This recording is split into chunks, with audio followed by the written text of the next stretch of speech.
Good morning and happy Friday and welcome to Beyond the Sim. I'm the host Shaun Cole with my co-host Billy Strange. How you doing on this wonderful Friday, Good Billy? morning. How are ya? Good morning. Good morning. I hope the stream is looking good. I had a little technical difficulty all on my end today. Sorry, I can't point any fingers other than to myself, but I think we're rolling along now. Cross your fingers. Yeah, always. But I'm happy. It's Friday. I love Fridays. Got a good weekend planned and had a good week. So, what have you been up to? What have you been up to, Billy? Well, let's see. Starting since we recorded, what was it, Tuesday of last week? Yes. All right. So now I got to remember what I've done for over a week and a half. Yeah. I did the SImpit Truck Series race at Kansas. Never run that track before. That was really fun. We had a really good race. Unfortunately, had a mix-up at the end, battling for second or third. 4 wide going into turn 3 doesn't work, especially when you're the one on the outside. So that was after a restart, but it was still a fun race. It was really fun. I enjoyed that track because the tire wear was something you had to pay attention to. So that was fun. Oh, that makes cool. You know, we're going to have a lot of those in this season with the trucks because 5 of the tracks are essentially the same track or very similar, you know. Well, and I always thought that the best racing you can get out of anything is to run it to almost the end of a full fuel load so that tires wear. Yeah, Billy, your audio needs a reset, it sounds like. Well, just so you know, we are live today. Last week's version was a podcast version, or no, last week was a pre-recorded version. I was out of town. I was at Hendrick Motorsports in North Carolina, and so we recorded the show on Tuesday, as we just alluded to, but we are, in fact, back to being live here today. Billy, are you back? How about that? That sounds way better, I think. Okay. Gotta tell me. So, yep, I wasn't sure if it was just me because I was having audio problems this morning, so I was just going with it. But then I saw the people in chat let us know. So thank you for that, everybody. Anyway, back to the trucks in Kansas and the season moving forward. Yeah, I just think that the best racing you can possibly get is to make the race length at least a fuel tank so that you get some tire wear in there. So we ran, I think it was like 22 or 20 some odd laps under the initial green. I did a terrible qualifying run because I tried something different instead of doing what I know I should have done. So I qualified 12th, kind of worked my way forward, got held up, went backwards, worked my way forward, had a little fender bender, worked my way forward, and then we had a yellow. I don't know. It was a good race. It was fun. Awesome. What else did I do? I tried the Dirt Rally 2.0. What was it? The Subaru and the Ford, the Focus. Okay. I tried those. Those were good. I tried the Indy cars in Forza Motorsport 7 just to see how good or bad they are. The road course, like the road racing stuff, still is the same issue I have with everything. It has this weird thing where it gets to the center and it's like it pivots. And because it's so sensitive, you kind of hit this and then all of a sudden it doesn't matter any car, you can break the back end loose just by steering too hard. And that's not typically normal of something like that. The cars are so hooked up that you try to steer too hard, it'll either spin the car out too much, like I don't know. Here's my philosophy. I equate it to real quick in the sprint car. Because I'm on dirt, I can shake the car loose. Shouldn't be able to shake the car loose on a tarmac, for lack of a better, especially with downforce laden car. I feel like I call them Fast and the Furious physics. And my logic being, when you're making a game like Forza in particular, and you're building it for, 5 to 10 million people to buy, not the hardcore elite sim racing crowd. Now, you claim and hold on to that word motorsport in your title, so you want to be grounded, you want to be real, but at the same time, you're trying to have appeal that's going to be 5 to 10 million people. And in their brain, these people who aren't necessarily sim racers, who are playing it very much as a video game and not looking at it as a racing title, I think they want those Fast and the Furious, those over dramatic effects in the driving model to make them feel like they're driving like Vin Diesel, essentially, Mhm. and as much as you can play it in that hardcore state where you're driving it right, so to speak, or using proper equipment, I feel like, okay, yeah, you can start to get a decent driving experience, but then, yeah, you're kind of plagued by a little bit of Fast and the Furious underneath it, unfortunately. Yeah, it just has this weird thing with the race cars, especially. You turn in, and if you turn in just a hair too much, it does weird things, and it's not progressive. And so then you're scared of steering too much, and you end up being behind the car. So then you really have to plan ahead, and it just doesn't feel natural. Now on the oval side, I do have to say the oval didn't feel as much like that, because you can change the aero package actually on the car. Right. So you can run the oval or you can run the road course. The only bummer part is if you change to the oval aero package, the other cars don't change to the oval aero package. They keep the road course aero package. So when you're running Indianapolis, everybody's got the road course package aero on. And it's like, oh, come on, you give me the option. Right. Right? You guys went through the process of giving me the option to run the oval aero package, yet none of the other cars run the oval aero package. And it just breaks it. Not to mention Indianapolis is kind of weird on that in their their version. It's got these large humps coming off the corner and the car almost gets airborne. Uh-huh. Very bizarre. Like the transition from the banking back to flat Yeah, creates a jump. it almost feels like a jump. It makes it feel very arcadey. Right. Which is unfortunate. The models look good. Like I said, the oval, actually driving the oval isn't bad. The doing the road course stuff, I just don't care for. So that's a bummer. That's unfortunate. I was gonna try the VRC Bentley. Well, it's not the Bentley, it's the Bradley or whatever, the Speed 8. Right. But I haven't had a chance to do that yet. I wanted to do like a review roundup instead of just doing like little tiny reviews, like put everything all in one, maybe do like a live show next week. And then I also did my races in the virtual VRC Pro. Okay, I was see when you first said VRC, my brain went there real quick, and then you said I know. Bentley, and I'm like, oh yeah, the mod, that's right.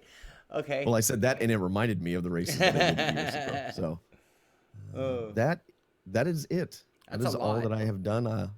As a side note, I finished up Days Gone, and then I realized I hadn't finished up Resident Evil remake or Resident Evil 2 remake, so I finished that up too. Awesome. You've been busy. You've been busy. That's it. You've been busy. Had all kinds of stuff prepping for our show that's tonight in San Jose and tomorrow in Davis. Oh wow. So it's been a busy week and a half. You've been on a roll in every direction. What about you? What did you do? Well, I went to North Carolina to work with Hendrick Motorsports with their simulator. That's why we filmed the show early. And that was fun. But it meant that I missed 3 days and came home just wiped out. Man, I travel to the East Coast so well. Like, I can switch to East Coast time zone the minute I land. But coming home just seems to wreck me. Every time I go to the East Coast, and it gets worse as I get older. So it took me the whole weekend to recover, and so now it's 5 days behind. So this week was playing a lot of catch up, and I didn't get to drive as much because I was really working on a lot of projects and hardware and stuff and getting things going. And I actually had a really great week, so that was good. But coming away from Hendrick, I did have one thought that I want to put to you and put to the community, and some of this is a little secret, so I'm hoping this doesn't get back to the powers to be. No, not secret, but so... they have their you had me all excited, and then you break me down. We'll see where it goes. I might get phone calls. That's all I'm saying. So they have their PR trailer, for Alex Bowman.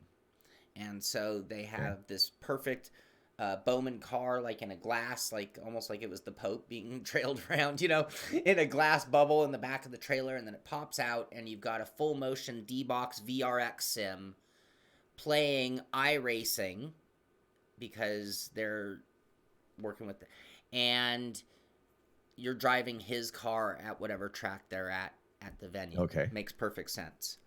Except for, so here's the problem. So I go ticket, no. and I get everything running great. It's none of that.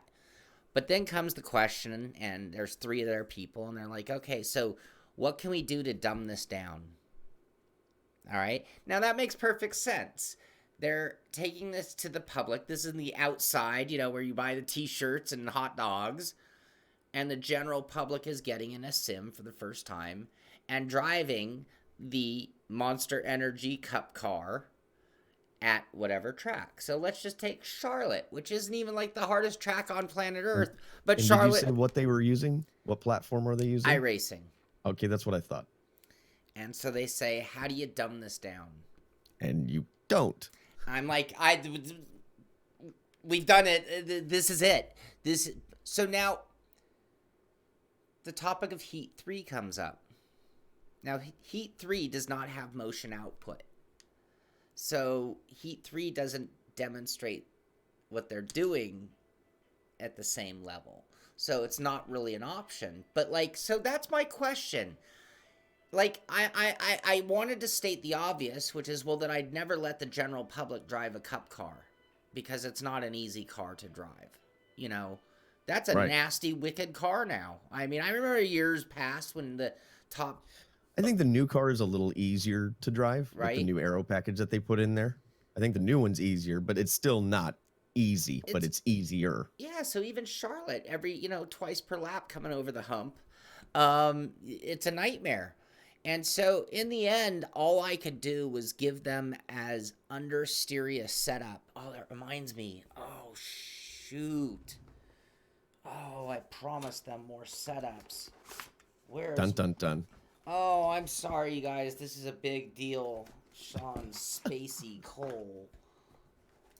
Well, I think what's frustrating about them wanting to dumb it down is I think they don't realize that for the general public, for people that don't even play racing games with a wheel, most people, not everybody, but most people are going to get on that no matter if it's Heat 3, Ridge Racer, anything. They're going to crash. Yes. They're going to wreck it anyways because the 2D plane that they're looking at is an unnatural way to absorb a 3D environment in that situation.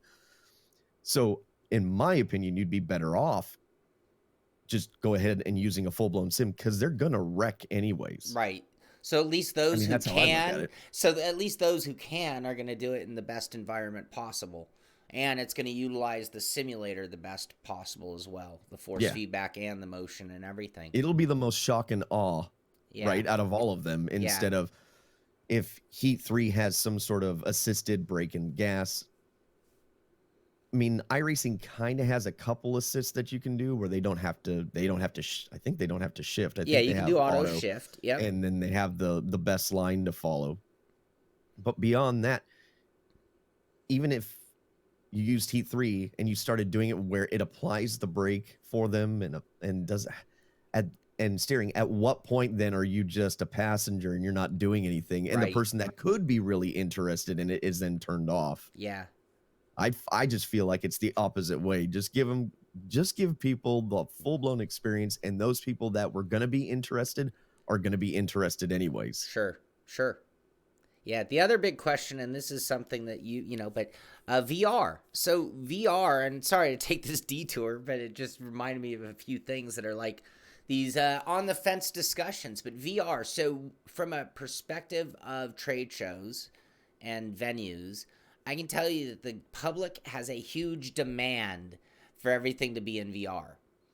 But now, just like the public's ability to drive a car, I'm not saying the public knows what's in their best interest.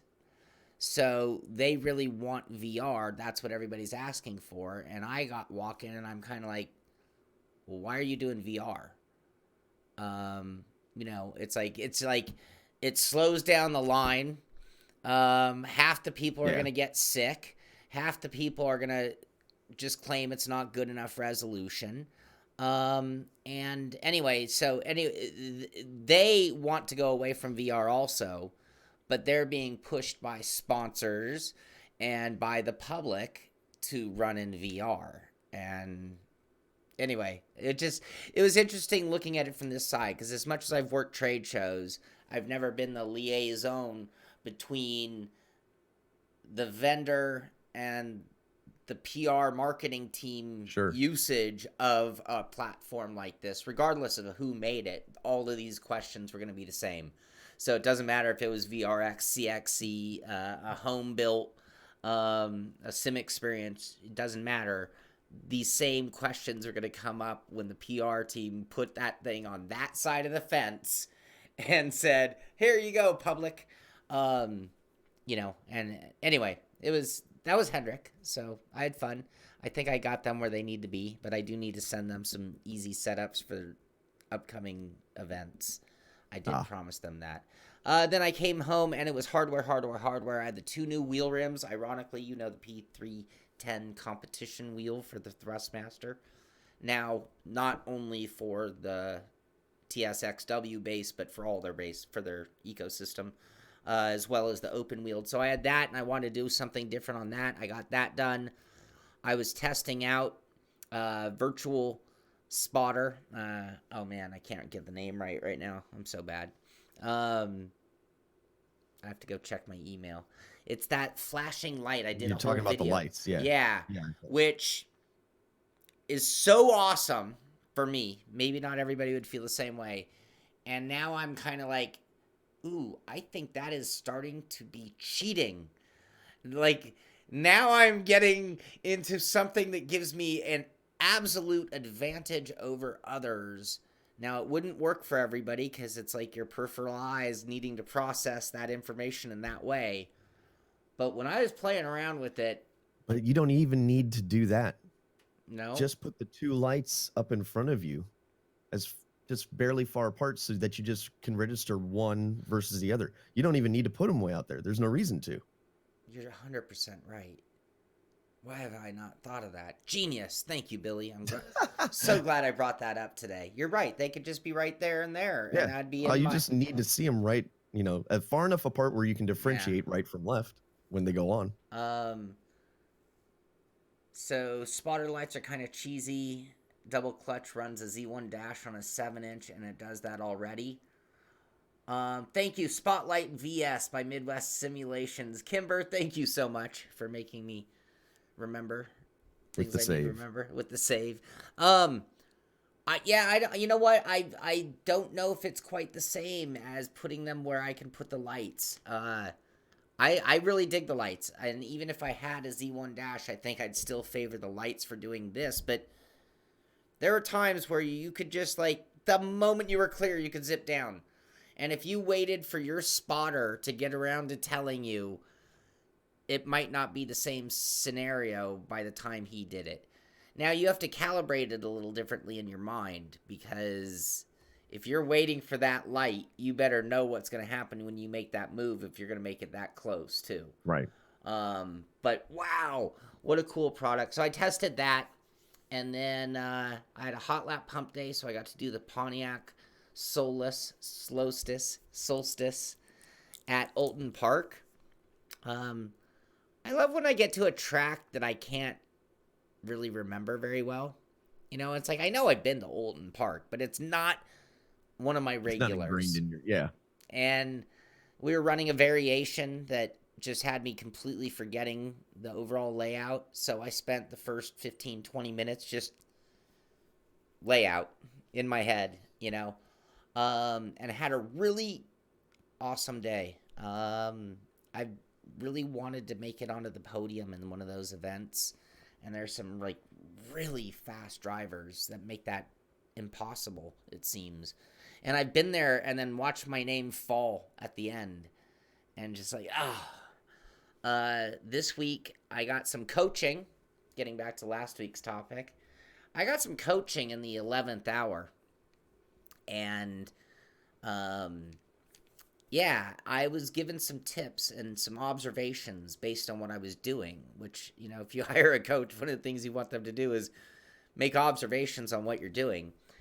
And it related to a full second improvement, like Nice.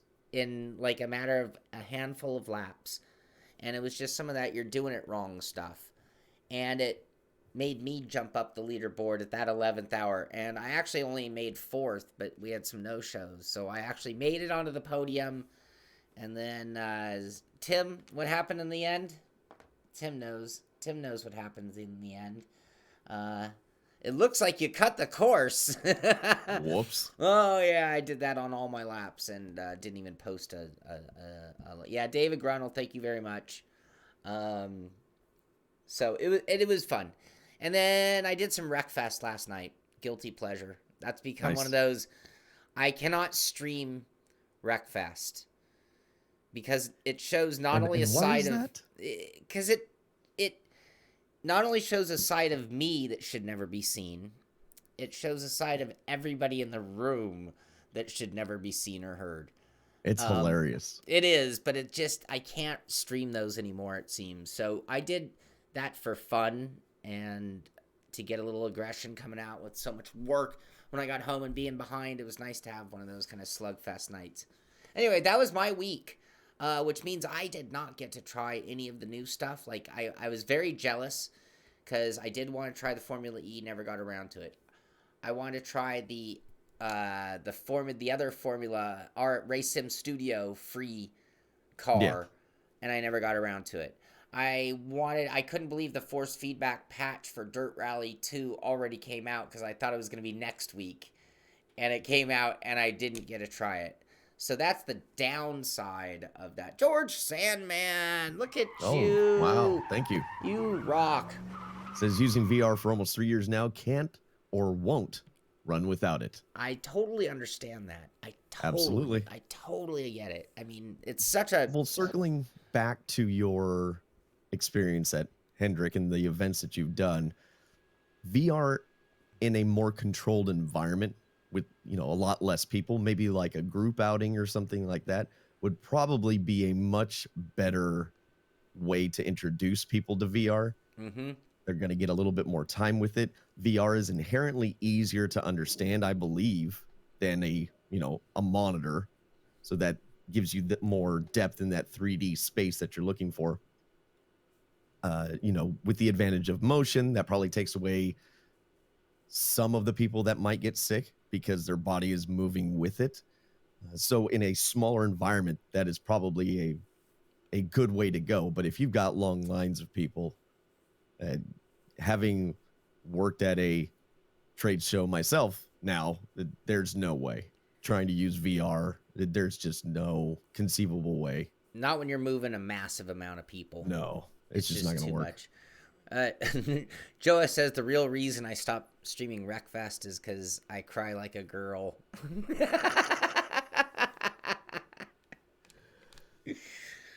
There's a little bit of the why me in there. Yeah. You guys are picking on me. What can I say? Yeah, VR. So, but you're right. I think there is, like, if your issue is how do you dumb down the sim, as you had mentioned, well, people sit down and they get kind of blind, to what they're seeing. They're not seeing the corner ahead and they're just still full throttle. They forget you're supposed to get, and I think VR is a little bit more of a smack in the face as to what you're doing because you do have more speed sensation and the corner is a little more intimidating when you see it in that way. When people are new, they have a tendency to look at the nose, what's right in front of them, instead of naturally as you would look into the corner. VR, I think, helps mitigate some of those problems where they are more... You still might get people looking at the nose, but I think that it's easier for people to look into the corner because there's a depth to what they're seeing. Right. So yeah, that's what I did this week. That was my week in a nutshell. It sounds like you were busy too. So I was very busy, actually. I was incredibly busy, and I'm still a little worn out. So I can only imagine. All right. Sean's just the jet setter lately. I've been doing a lot of travel lately, more than I care for, to be honest with you. All right. Should we get to Look at some all the cool news? stuff you do. Yeah, All let's right. do it. If you forgot to mention earlier, this is episode 21, by the way. And if you all have questions or comments directed at Shaun or I, just make sure you add us in chat so we can see it. Beyond that, I gotta quit saying beyond because the show is beyond and it sounds cheesy when I say beyond, but it's so natural. Gotta figure out a different segue word. But anyway, on to the Anyway, news. on to the news. You should take the first one, I guess.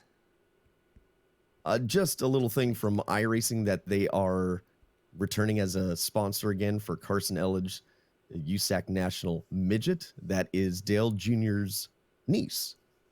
And she has proven to be quite the racer. She started, I believe, if I'm correct, with Outlaw Karts. Maybe not started there, but that's what she was in prior to being in a midget. And these are Keith Kuhn midgets with the Toyota motors in them. They're very potent. They are very fast cars. She has been out a couple times, at least that I've seen on the USAC circuit this year.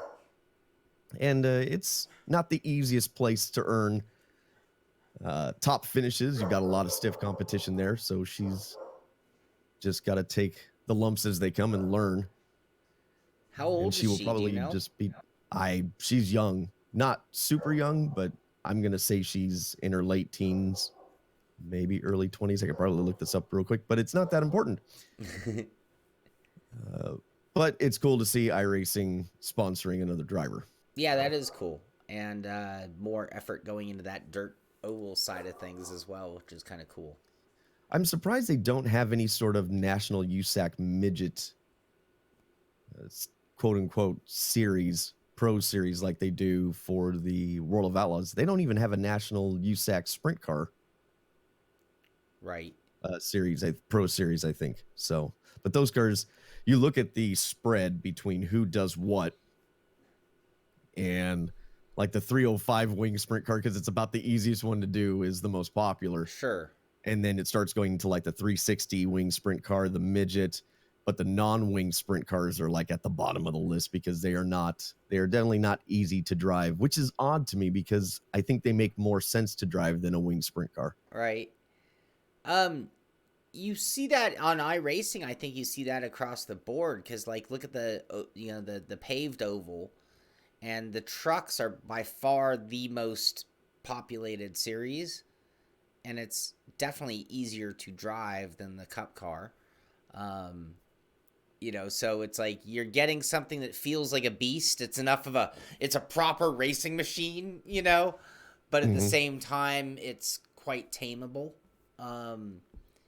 I guess even on the roadside, I mean, gosh, the Miata is by far the most populated series there. Now you're talking about maybe the easiest car, though, in the service.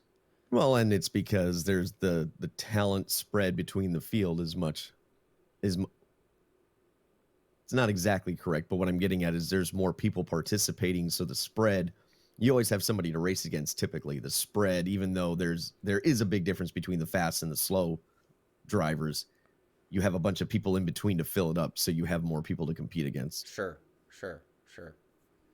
Okay. Well, that's cool. They're getting into that.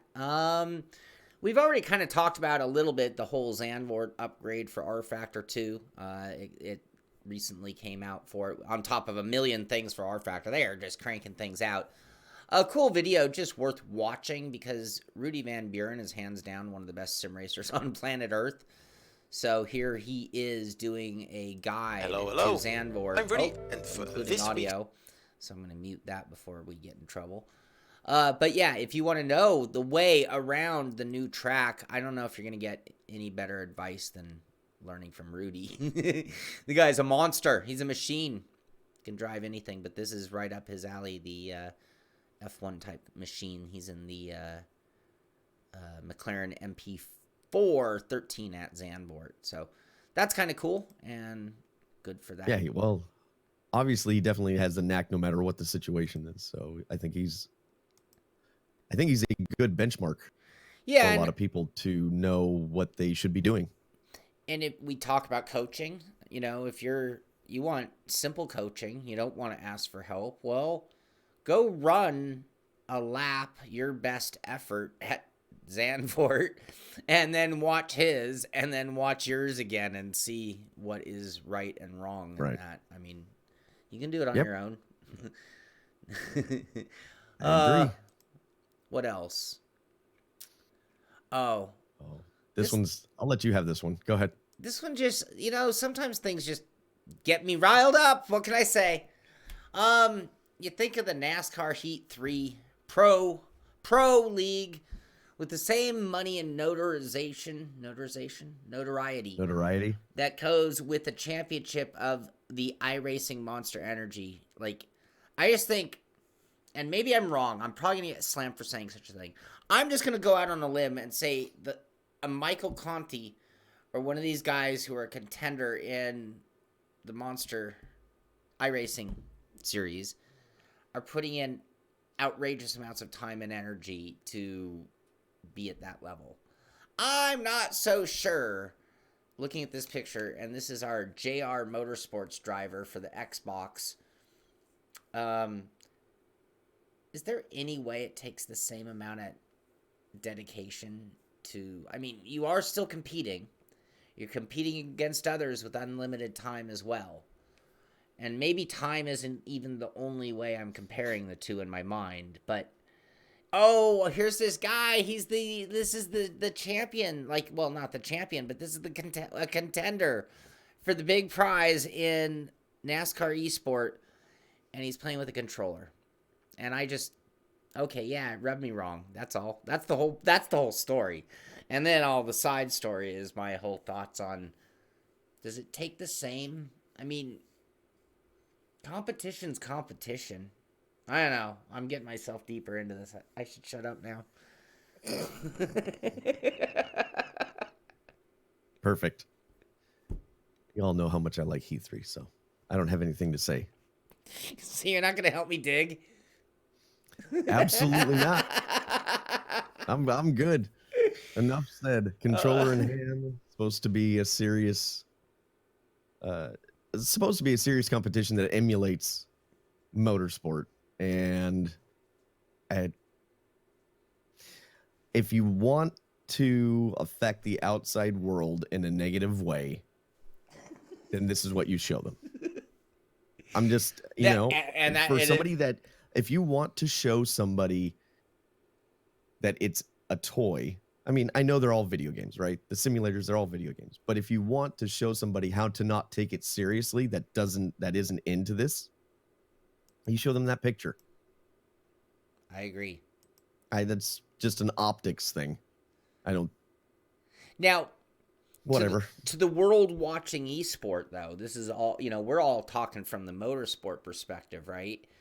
Esport is so big that we're talking college scholarships for, like, Overwatch and, the primary esport games. Obviously, that's always on a controller, right? So I'm not sure the general public knows the difference. I'm just wondering if this is something that makes motorsport people's eyes roll over, I mean... Well, there's nothing wrong with playing. Let me clarify. There is nothing wrong with playing with the gamepad. You can play with whatever control device that you want. I don't care. The only time it just rubs me a little wrong way, the wrong way, is if this is supposed to be the upper level, the upper echelon of this style of motorsport competition. It's kind of the same thing with GT Sport and allowing them to do some of the camera views and stuff. It's just one of those things that it just makes it a little more gamey. And if we want to make it where the outside world takes it serious, you can't do that. Now, if you don't care about the outside world, looking at it and going, that looks ridiculous, then keep doing what you're doing, right? If that's not your goal, if your goal is not to appeal to the NASCAR fan, that takes NASCAR seriously. If you don't really care about that, you care about people who are already gamers that are into NASCAR, then this doesn't matter. It's just which way are you going, right? Pick one side of the road or the other. Right. So again, I don't think that there's anything wrong with using a gamepad, but if you're trying to make it a serious representative competition, then realistically a gamepad and some of those camera views should not be used, because that's not what it's emulating. I haven't seen what camera views do they use in Heat 3 for the esport level. Or is that on you at home? Say that again? What view are they using for NASCAR Heat 3? Most of those are either, if you watch, most of them are either like from the roof or they're behind the car.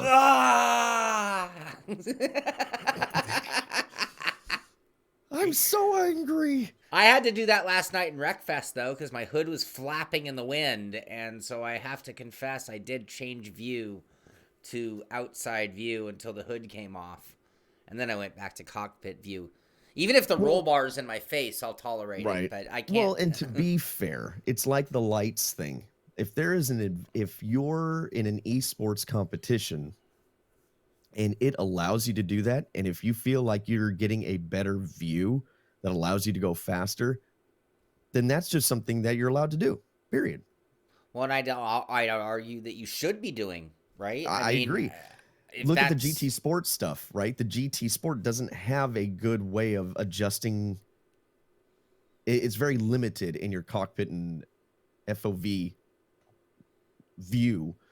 So a lot of people will drive, from either the nose cam or the roof.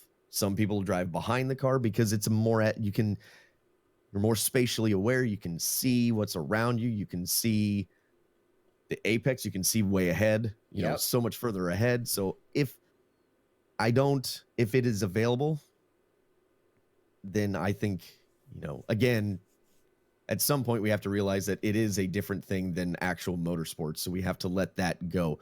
I would prefer, though, if it was controlled and those options were not allowed.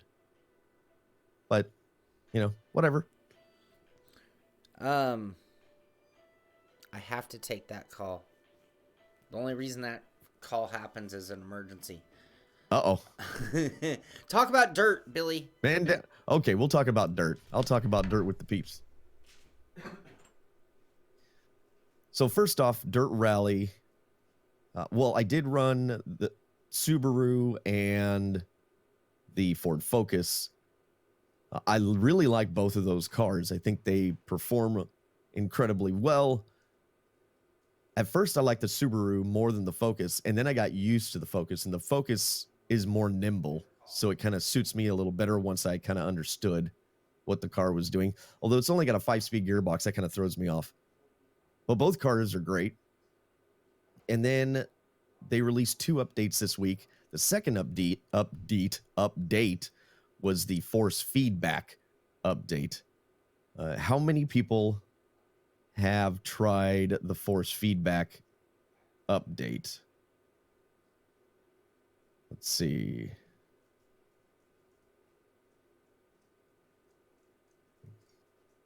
Hey, enough in chat. Stop going back and forth. Stop it. There's no reason for it. I tried to ignore it, but there's no reason for it. So just knock it off.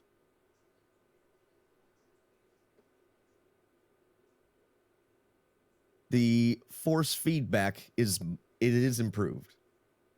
It's much better than before. I can tell the difference in surfaces. I can tell. So I started out in New Zealand trying I was trying to get up on like the rough stuff, the berms and stuff like that. And you can definitely tell a difference there. So it does give you, there's road. I think one of the bigger criticisms of the force feedback was there was no feeling. You couldn't feel the road noise. You can definitely feel a lot of the road noise, so the textures. I even found that at first when I went to Monaco and tried going from snow to ice to tarmac, at first I wasn't sure if I could tell a difference, but I adjusted some sliders a little more. I can actually feel the difference between the ice and the tarmac and the snow. So the snow actually has a little bit more texture than the ice does, even though it slips a lot. The tarmac is definitely got more road noise to it. The one thing I don't feel is weight transfer. The weight transfer option in it just doesn't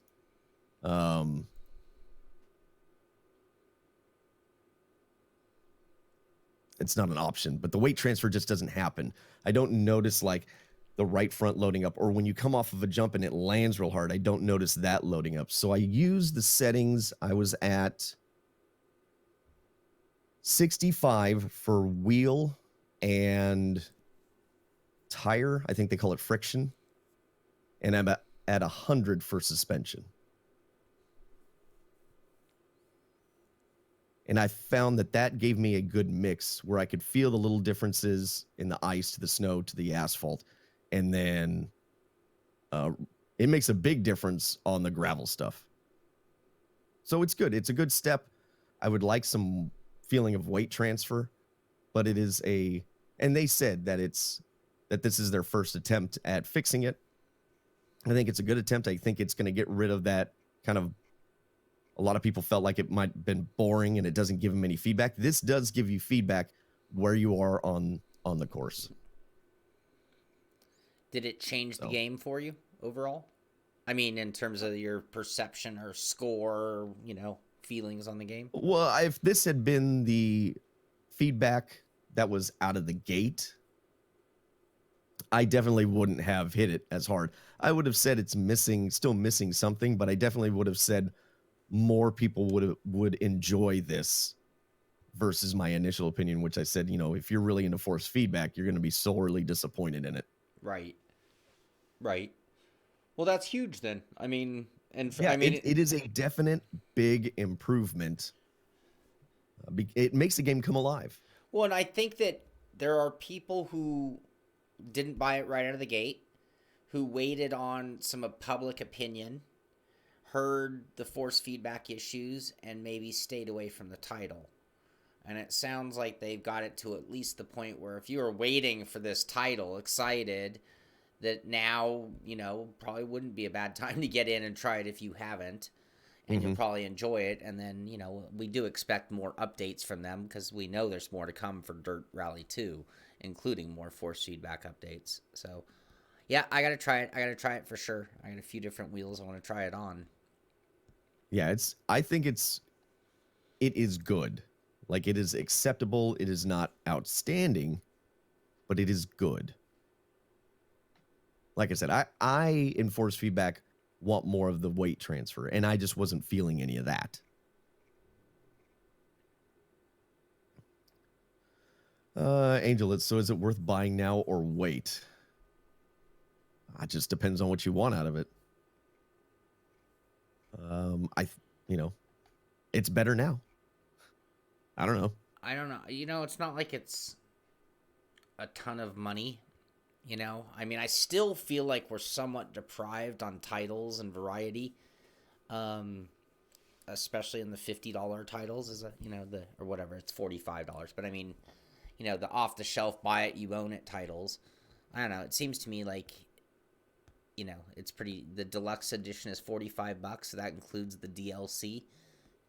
I was gone. Did you mention the week 2 or season 2? No, content? I was saving that. Okay. So I had to regulate a little bit and then went on to force feedback. Now, did you get that? So yeah, that's I guess the next topic then, huh? So yeah, they just announced this morning for us Dirt Rally 2.0 season 2 contents, and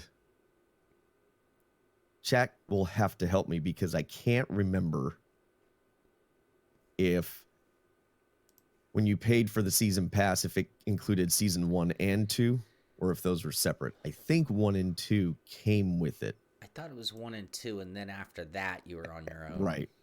I think that's correct. So I believe if you've already purchased that package, this is still, well, it's not free, but it's coming to you. That Lancia. Oh, go on. I was just going to say, unfortunately, if this was, I will put it this way, if this was a stand-alone paid for season, I probably would not be buying this. Yeah. Because there's nothing. Well, and that's been frustrating. I mean, but that's been kind of, for me, that has been one of the huge frustrations of Dirt Rally 2.0. Their rollout just seems a little greedy. It also just seems like we're being held back from even getting quite enough out of the gate. So at this point, like, I might have more argument for that side of it than the force feedback. I haven't tried the new force feedback update, but from the sounds of it, it's like, well, wait, what do you mean this, like, I mean, we've talked about this. We're beating a dead horse. I mean, I think that horse is already at the glue factory. I mean, but, you know. It's in my Elmers. I'm already using the glue. But yeah, it's like, wow, I'm just looking, you know, it's like, wait, so we've been waiting this long to get some of these elements to the game, and then now, even if you bought the full pack, and from this point forward, it's going to start costing money, seems kind of brutal. Also, if you just bought the regular edition and you were underwhelmed for any reason, I'm not sure shelling out more money for these little mini DLC packs are going to happen. Like, you know, I might have already shelved the title, you know. I think these little mini DLC things keep it relevant. I think it actually encourages people to get back in. Certain ones will, when you get a car or a track that you wanted, you know, like you know. And that's the thing. I look at this and I'm like, meh. Right, this isn't the one, but maybe the next one would be. Right. Yeah. I mean, I like the idea of the rallycross. It's just I am not particularly playing Dirt Rally 2.0 for the rallycross yet. I've played with it a little bit. It's just kind of like, that sounded wrong. Don't take that out of context. I've driven some of the rallycross, and it's fine.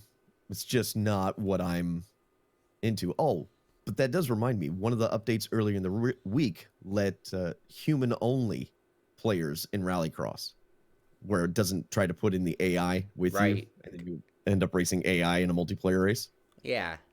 So, do you think, I mean, so in the sim community, I'd say that overall Dirt Rally 2.0 has been kind of maybe a little underwhelming, a little underperforming of what people were hoping for.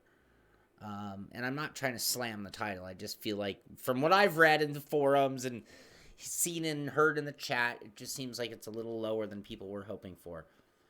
Do you think that just completely opens the door and maybe even is going to spike the sales for WRC 8? it could. It's so hard to say. Because they are making some very aggressive comments about what is going into WRC 8 too. So it almost seems like some of their PR marketing wording is almost a reaction to the response to Dirt Rally 2. Like, I don't know. I've heard some things about force feedback from WRC 8 talking about how much effort they've put into those types of things. So Josh, I don't know if it's Jash or Josh. Jash. Why blame DR2 and not IR or R3? Because we're not talking about those. And DJ, I don't understand what your problem is. I'd like you to point out where I've been elitist about anything. If anything, I've been saying to be more inclusive. So I don't really care. You come in and you start talking about how great you are. Nobody likes somebody that's constantly showing off and saying how badass they are and all that. It's a little unsufferable after a while. And if you have a problem, go somewhere else. Well, I'm kind of over it. I mean, I'm just creating problems for no reason. I kind of don't even understand the angle, because I mean, I think that, like, if we were to step out of sim racing and take this to any other hobby or industry or thing that people gather and do, you have a high end and a low end. I mean, there's nothing you can name me. I mean, I don't care if you were talking literature. There are books for beginners and there are books for people who've been reading for decades, you know, and there are hierarchies. And I think that anybody involved in any community always embraces those beginner books, because we're not going to get the next literature majors without them starting at that starting point. And I don't think that we've ever done anything any more than allow for and embrace that exact thinking. I mean, and I think that all the sims that get people in are super important, and you know, regardless of what they play or how they play it, they're part of our community. And at the same time, I don't think there's any arguing that at the high end, we're in a world where people want high performance sims and high performance equipment and high performance competition to go along with it. So I'm not sure quite what you mean, DJ. I mean, I honestly disagree with your accusation. I mean, because again, I feel like we've always embraced all sides, but we always want more and better. Anyway, sorry, I didn't mean to divert on your version. No, it's fine. It's just after a while, and I don't know what the issue is. You know, it was going along, and then it just keeps going. And if you don't like it, go somewhere else. After a while, it's just, you know, I'll give somebody as much rope as they want because they're going to hang themselves anyways. So, well, I mean, but DJ is a regular, so at the same time, it's like, well, DJ, I don't quite understand, you know, your angle. I mean, you've been a long time viewer. You know, elitist, I am not. yeah. You know, I'm sorry, but that is one thing I almost take a little offense to the accusation. Well, that's why I'm saying something, you know, it's not accurate. So, all right, but I mean, but again, you know, it is a relevant point of our industry, you know, or any hobby, like I said, that you know, I mean, let's be fair, let's be honest. We do have a high end, a low end. There's no getting around that. There's not a spectrum all equal for everything. Yeah, there's thank you, and different strokes for different folks. And I don't think I've ever said anybody's wrong. Now, if you're specifically talking about the esport, you know, and what the highest level of competition, well, I'm fair to say I am a little elitist in that spectrum, but that might also come from my protection of our industry as well. So that might be more of that than you think as well. So, all right, on with the show. So anyway, I like the idea. Like, unfortunately, I really like the Lancia 037, or is it 037? Technically, it's probably 037. Right. And the Evo. So I like that car. Unfortunately, again, that's a car that was in the original Dirt Rally, if I'm not mistaken. Also, the Wales Rally, that was in the original Dirt Rally. So then we get into the Rallycross cars, which are interesting. Again, I don't know how much I'm going to touch those. Is the only bummer. Yeah, well, and, you know, the Rallycross. Well, I mean, I look at the Lancia, as you put it. Lancia? I say Lancia. That's one of those cars, it's like, well, don't make a rally game without that being in there. Like, I just have certain expectations, you know, and it's like, oh, I don't know, I still can't get over the whole rollout thing, and it's like, give me, come on. I had it before, I should have it this time, and in fact, I would dare argue, especially, I guess here's the other thing I'm going to argue when it comes to Codemasters titles, and I know I'm sort of on a Cody's bashing thing today. When you're going to give me a Madden type title, And even Dirt Rally is starting to get there where it's like, well, how long till Dirt Rally 3 is announced and being created by Codemasters and their new, we want to be the Disney, as their own words, they want to be the Disney of sim racing. Oh, that's right. Yeah. That wasn't that a weird, isn't that an awkward kind of thing to so bizarre present itself with? Yeah, like there are so many other parallels that you could, use analogies to be made, but that one in particular, speaking of rug me mall, maybe that's why I'm on a little Cody's rant. It might still be stemming from that topic, but I want more. Like, if you want me to buy it $50 Right. every single year, then I want more each year, not a little less with a trickle out to catch up to where we should be. And when you look at Forza and Gran Turismo, and I'll give them huge credit for this, they were pushing the boundaries for years, and now they're to the point where it got to the point of being ridiculous, so they could scale back. But when you're talking about scaling back from 1,000 cars, it's like, okay, maybe we don't need every single year of the Corolla ever made. So they scaled it back. But, for years it was a battle of more tracks, more cars. If you went to Wikipedia and looked up Gran Turismo and Forza through like the first 5 or 6 generations, and every time it was more cars, more tracks, more cars, more tracks, more cars, more tracks. And so here we are at Dirt Rally 2, not 8. And it's a downsized version, and now I'm still waiting on it to catch up to even what Dirt Rally delivered for me. Yeah, I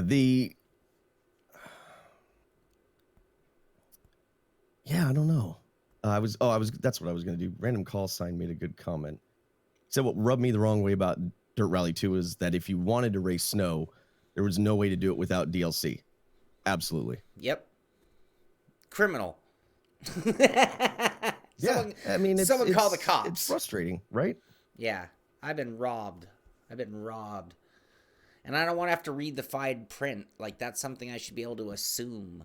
Not fine print. Oh, by the way, you didn't get this.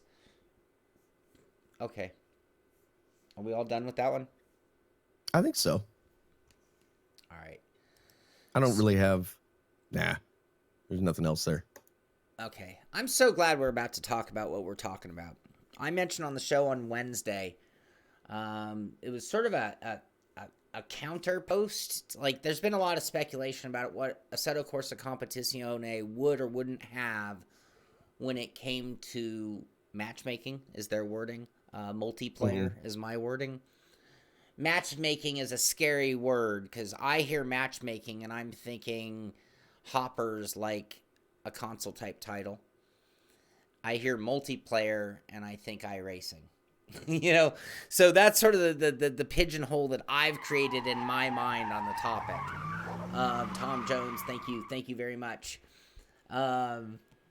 Yes, thanks, Tom. Thank you for doing the show, Billy and Shaun.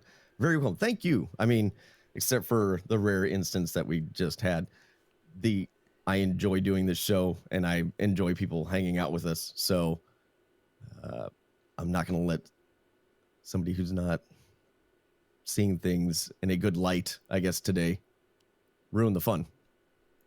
So thank you guys very much for being here. This is going to...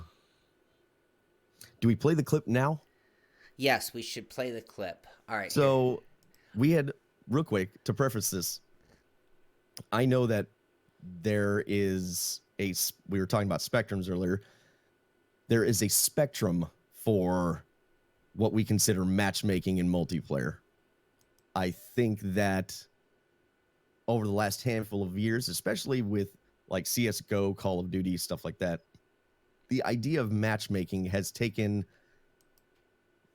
a more refined approach.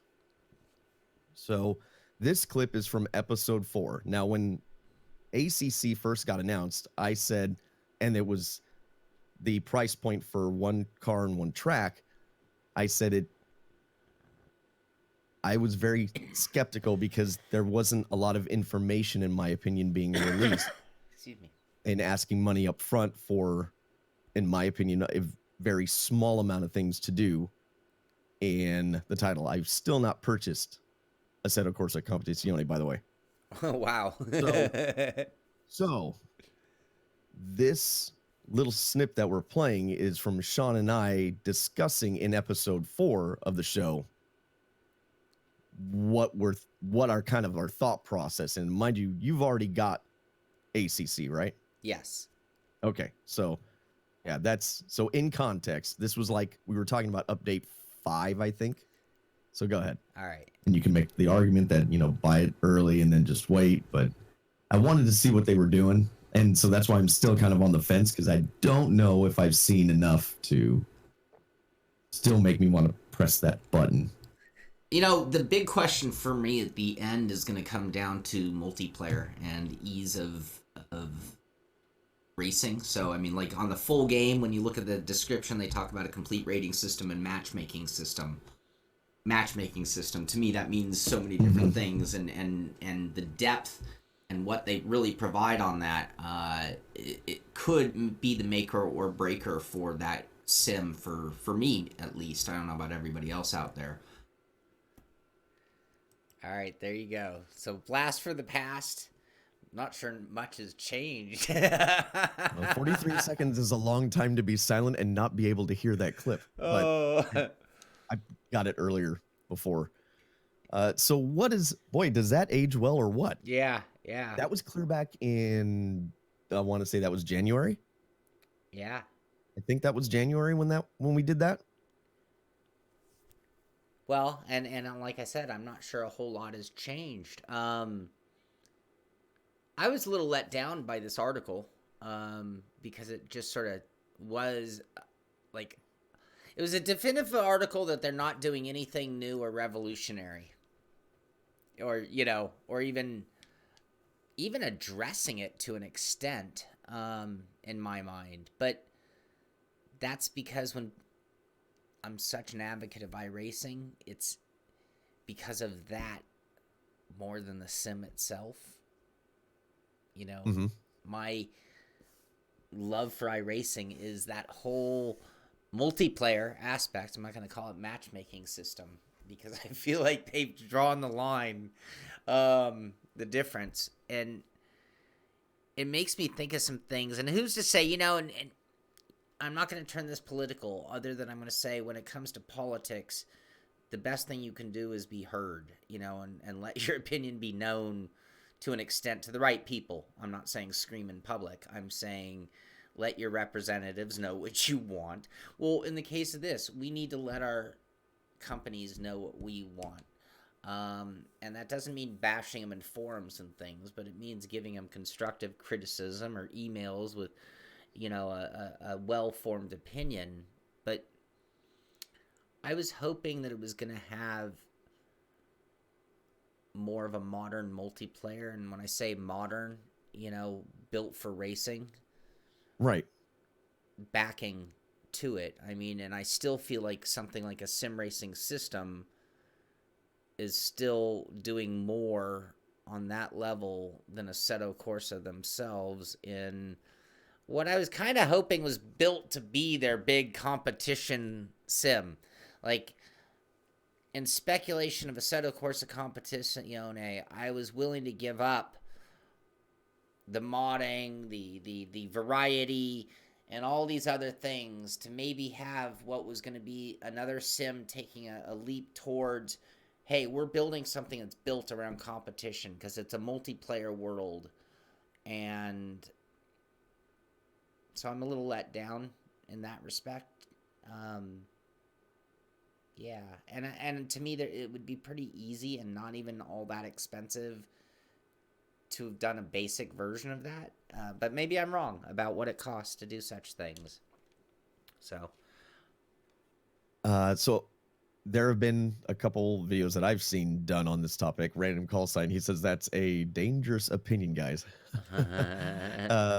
And Gamer Muscle did one as well. And look, it just depends on your definition of what matchmaking is. So I think the problem that arises is that people outwardly spoke about how this could be a rival to iRacing. Well, how is it going to be a rival to iRacing unless you have a similar system? Right. So the system that they're having right now, it just adds a safety rating to basically what's in Assetto Corsa. It's browser based. And what you tend to have happen is like what happens in Project Cars 2, where people get split up into very small rooms and then it dies. So for me, I wasn't speaking necessarily to, in that clip, I wasn't speaking necessarily to multiplayer and why I hadn't purchased it, but as an overall thing, I just felt like there wasn't enough information yet all the way around. You were specifically citing the matchmaking in multiplayer. And to me, that just points out that if you were thinking like that, there's a ton of other people that were thinking that way as well. And what I find a little frustrating is that they didn't say this. Why didn't this get said in the beginning? Right. What do they mean by matchmaking? Right. And so I call a little bit of BS that matchmaking initially could have been a mistaken term depending on who you talk to. Sure. But as it went on, why was it never stated what the plan was for your multiplayer matchmaking system? And that's for people that bought it expecting, and I don't think it's an unreasonable expectation, that matchmaking meant an iRacing like system. They can't return it. Right. If they bought it at the 20, what was it, 20 in the beginning? Yeah, If they bought it 1999, I at that think. low price, expecting that kind of system to be available in the 1.0 product, it doesn't matter if they're going to iterate on it more and more and more. That's not the point. The point is 1.0, what were they going to have? Right.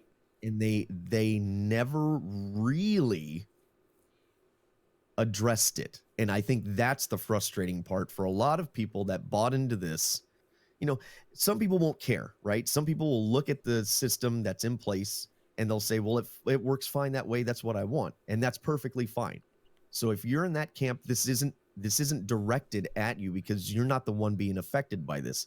But I guarantee a large amount of people went into this expecting there to be a matchmaking system that was like an iRacing, or that was even like a GT Sport. Sure. This way you could have large rooms, you would have people to race with, not broken up little rooms and the like that. So it's frustrating. Well, and Ugh. I mean, to me, and maybe I'm naive, but Assetto Corsa Competizione, competition, right? I think that's not lost in translation. Competition. To me, that means like, okay, Assetto Corsa, competition. Like to me, that was like more of what was being added in the title than restricting cars and tracks to a single series. And that's what we meant by the word competition. Right. And so I do feel like it's a little bit of pulling the rug out from underneath us. The other thing I was like, I haven't gotten the pricing yet, but I don't think it's astronomical. I've thought of paying for a server for the SImpit in order for us to have a place to race whenever we want. And it's not a ludicrous amount of money. And I'm just talking about one group of people. Sure, they're talking about a bigger environment than that, so maybe it's dozens of servers. But I think iRacing took things to an extreme. So, like, when I look at an iRacing using them as an example, I don't know how many servers they have to have the 86 simultaneous races 24/7 going on. But most of the races are being launched with, like, not even enough to score the event. People. It's overkill by a long shot. But variety is their whole thing.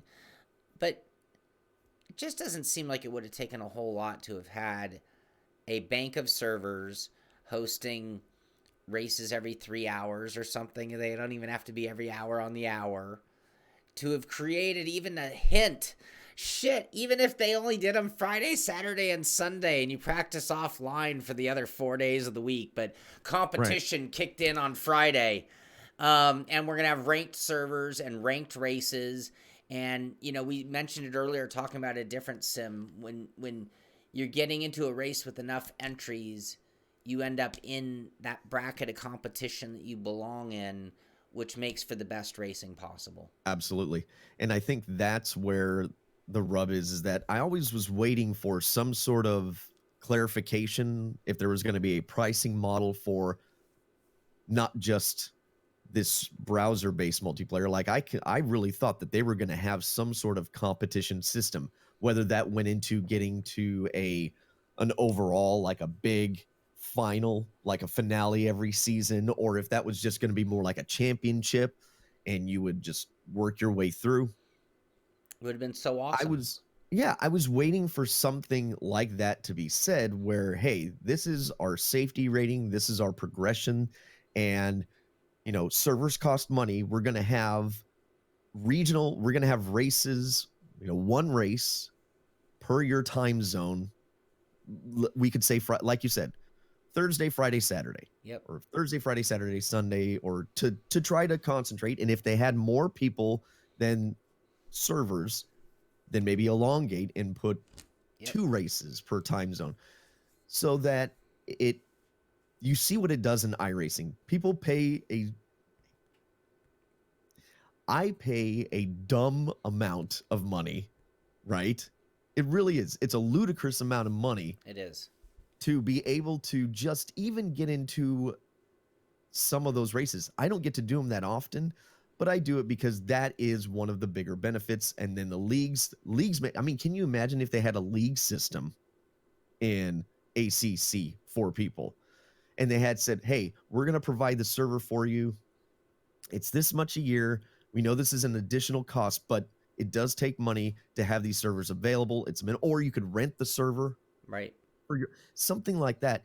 And instead, it's not clarified, it's not said, and then all of a sudden, here we are, way past the beginning where people could get a refund if this was the part that they were looking forward to, and now they can't get a refund for it.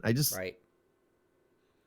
It's they had a chance, in my opinion, to I don't know if they would have pulled something away. I don't know if they would have done something different to iRacing, like their player base, but it was a chance. Yep. It was a chance to see what somebody else on the PC side could do in regards to this multiplayer like structure.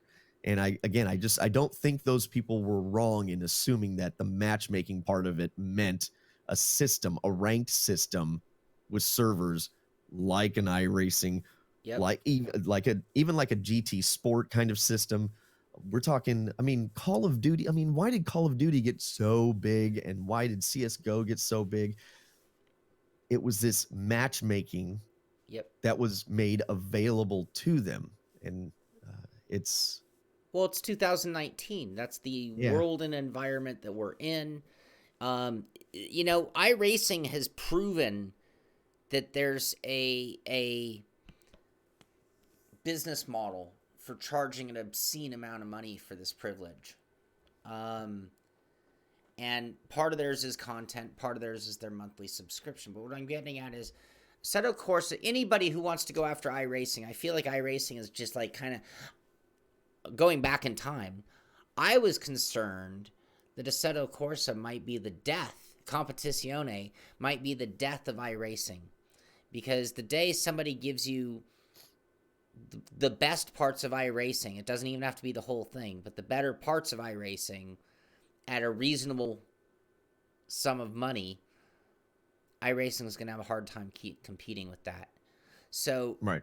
looking at Competizione, like even if they had charged whatever they do for the game, and now we're going to charge you $2 a month for the online competition package, which is ranked racing Thursday, Friday, Saturday nights. You get elevated as your scores go up with our top 3 being paying series, with the top series being the official entries into the esport competition. It's like they could have put all that together. They still could have charged you a little bit, so it doesn't even have to cost them out of pocket. And I think it's a business model that a lot of people would have flocked to, even with it only being one car, one series, because leaderboards are fun, ranked competition kicks ass, and knowing where you stand is very 2019 in a massive multiplayer way. Well, we can only race 40 or 50 on a car on a track at once, but we can keep score and create rankings.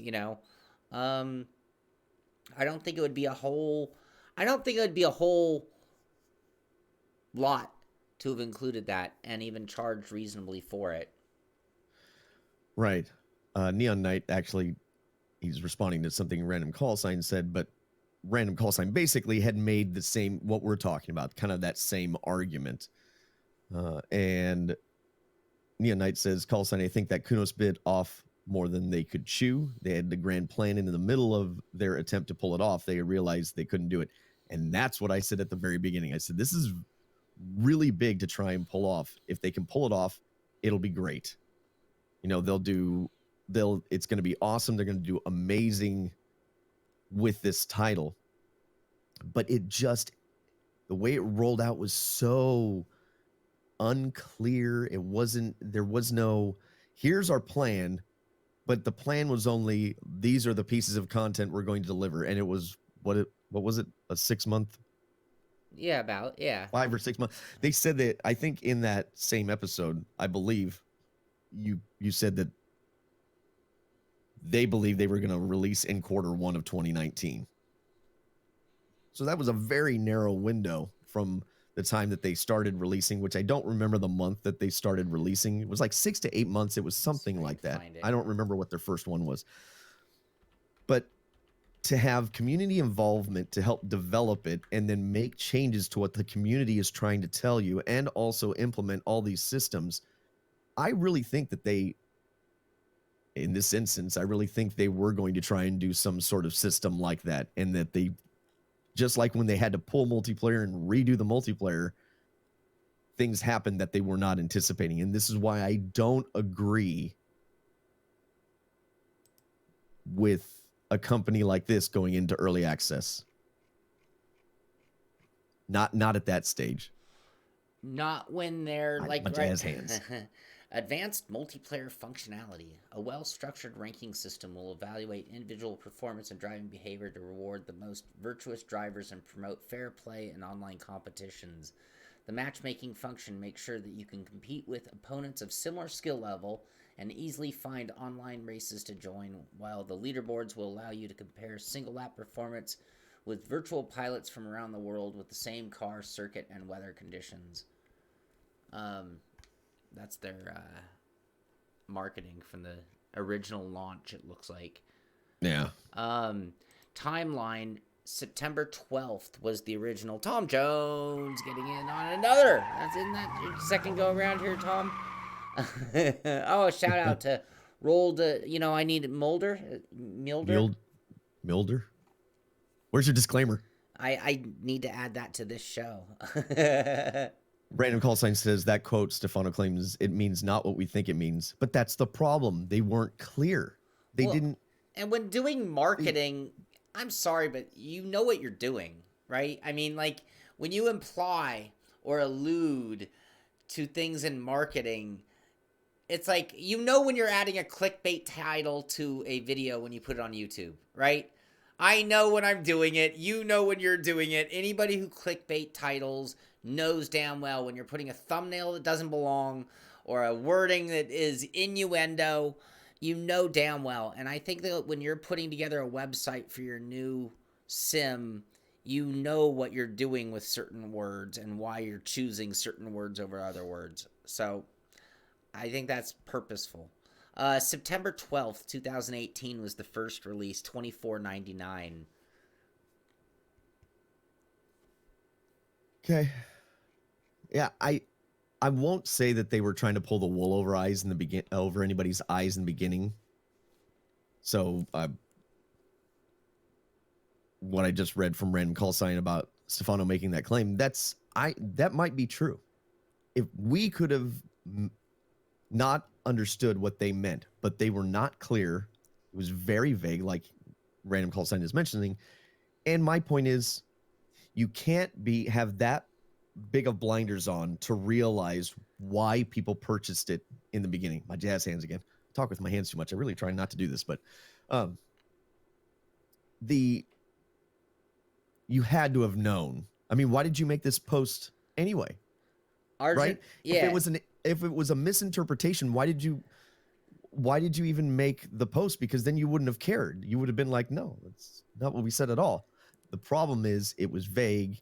They either meant for this kind of multiplayer to happen, or they started out trying to have a multiplayer system that was more like iRacing. And there was somebody earlier, number 7, it says it's not just about the official servers and points. iRacing works because of the whole infrastructure, voice chat, stat keeping, being able to email my other driver, appeals in the forums. That all equals community. And I agree with that.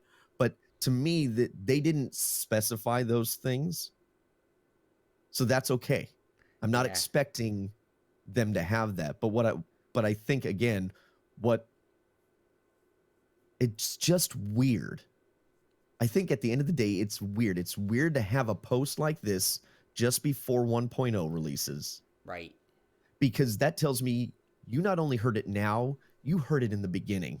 So why wasn't it addressed when you launched version 0.1 or and whatever? You know that on 29th, this is what you're going to be hearing, so you're getting in front of it. Hey, Arjun says, what I had read off as far as the claiming on multiplayer is basically what we have now, and I think he thinks we're being a little harsh on him. Admittedly, Arjun, I'm owning up to the fact that I read a lot into what they're doing and what they were saying and what they're posting, and I absolutely took it in a rose-colored glasses, optimistic way of, wow, I think someone's actually going after iRacing. Because when I read their marketing and their title and what they're doing, and I'm wrong here because they're not going after iRacing at all. But that's what I thought. And I thought this was going to be a really, really big deal. And I think the whole time along, that's what I've been expecting and hoping for. And in the end, it's kind of, so Assetto Corsa Competizione is real engine, no modding, and less content version of Assetto Corsa. That's what Competizione now means to me. So that's where I'm kind of coming from. Yeah.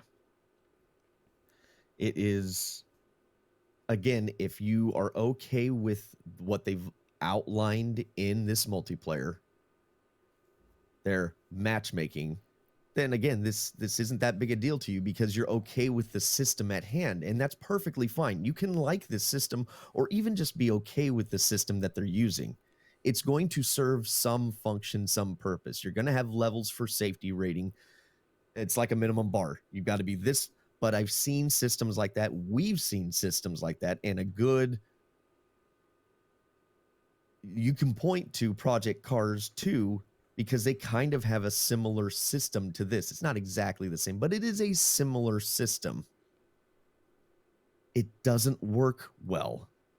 You lose a lot of the player base because once it's not the fact of the safety rating, it is the split into all these small rooms.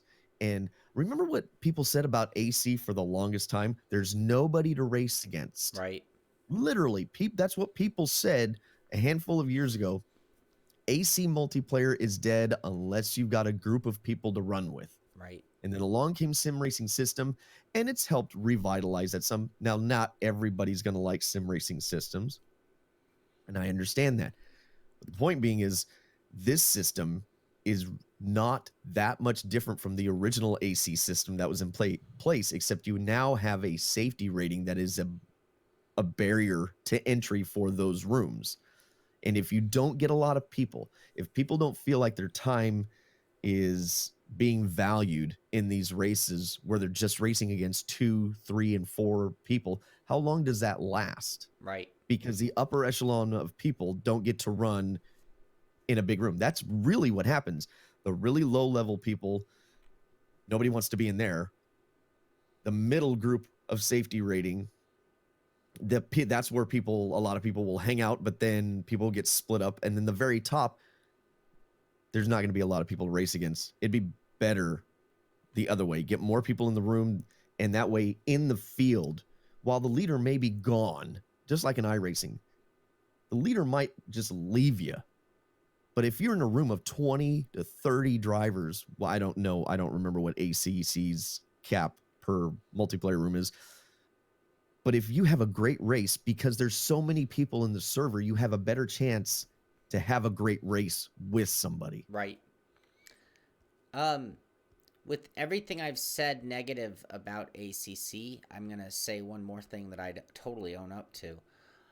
If they had just told me that they're coming out with a modded pack for $45 that was going to include 6 different makes from the Blancpain series with all the liveries that came with it, balance of performance adjustments so that they're matched to race together really, really well, and a list of upgraded tracks that included things like weather and other enhancements and things that are coming to the sim, I probably would have said, hey, that sounds like a pretty cool add-on pack. Maybe a little pricey, but hey, that's cool. And that, as an add-on to Assetto Corsa, would have helped on what we were talking about. Because one of the problems with games that use those types of matchmaking system is you create those scenarios that we see with Wreckfest. Like, when we play Wreckfest... Whoops, wrong one. Brian Ostrike, thank you very much. Thank you very much. Thank you, sir. In Wreckfest, you see the same kind of problem where everybody has to have the exact same content. Like, you can't have a mod on your system or it might create some system error in the matchmaking. Right. You know, and so when you get into like Assetto Corsa with the modding community, you had that where so many of the rooms had a variation of a track that you didn't have, or a mod variation that you didn't have. So it made it harder to join because it's just all over the place. So even again, getting back to my point, where if Assetto Corsa Competizione for $45 had been all of that, but it was now the ultimate mod pack that you're going to see 30, 40 hosted rooms using because everybody can join. There are no alterations to make. It's going to match make every time. That it's still not a terrible thing, not a terrible idea, not a terrible sim, not a terrible form of DLC even. But I think I get back to where I am rubbed wrong, comes back to the somewhat intentional, I do believe, wording implying more than that, and on the area that I really felt they needed more work than new car makes, new liveries, weather even. It's like, okay, you want to make Assetto Corsa 2019? Make it so... I guess here's the other thing. As esport is exploding and our pros are getting to compete at this certain level, well, why can't the rest of us, compete at that level against people of similar talent in these cutthroat door-to-door battles? I want that at every level. And when I look at general matchmaking, it doesn't always provide that. The more extensive the rating system goes can certainly help it. But again, then it's also going to come back to who and how many. And is it going to be a ghost town, or is there going to be enough enticement to get involved in the competition system that you're really competing and trying to rank up, so to speak? Yeah, I agree. It's unfortunate. This is not to knock anything about the driving, the handling model, the way the cars drive, the way the graphics look, anything like that. And for myself, multiplayer, the matchmaking was a small thing for me. It wasn't the big thing. I, in particular, am more concerned about how the cars drive. And that's what's going to be appealing to me. But again, just like I did, being inclusive, as I'm accused of not being now, just like Dirt Rally 2.0, I still advocate for those people that the force feedback wasn't great.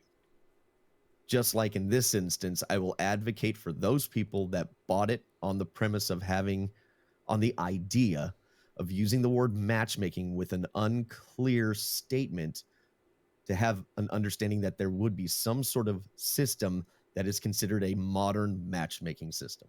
So, Yep.